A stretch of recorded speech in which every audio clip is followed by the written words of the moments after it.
Nagmistulang blockbuster ang eksena sa tanggapan ng NFA Kidapawan matapos muling dagsain ng daan-daang residente ang programang Benting Bigas gabi noong linggo ng muling pagkabuhay, Abril 5 taong kasalukuyan. Sa mga kuhang viral video, makikita ang mahabang pila sa tabi ng National Highway kung saan ang ilang mga mamamayan ay may dala pang karton, unan at kumot upang doon na magpalipas ng gabi para lamang makakuha ng priority number na kinabukasan pa ibinibigay. Dahil sa ulat ng siksikan at hirap ng mga residente, agad na nakipag-ugnayan si Kidapawan City Mayor Attorney Jose Paulo Evangelista sa pamunuan ng NFA at Food Terminal Incorporated o FTI upang magpatupad ng kaukulang aksyon. Bilang tugon sa emergency situation, nagkaroon ng hindi inaasahang pamamahagi ng priority numbers na nagsimula alas 10 hanggang alas 11:30 ng gabi bilang konsiderasyon sa mga nakapila. Base sa datos ng FTI, umabot sa 1,500 katao ang nabigyan ng numero upang hindi na sila maghintay ng mas matagal sa ilalim ng gabi.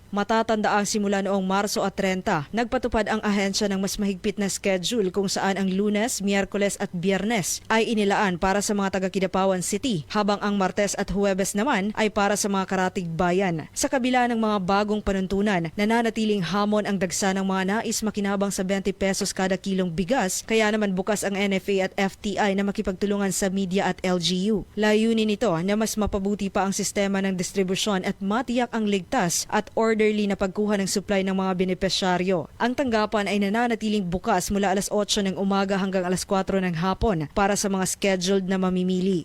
Joanne Oranio, NDBC, Bida Balita.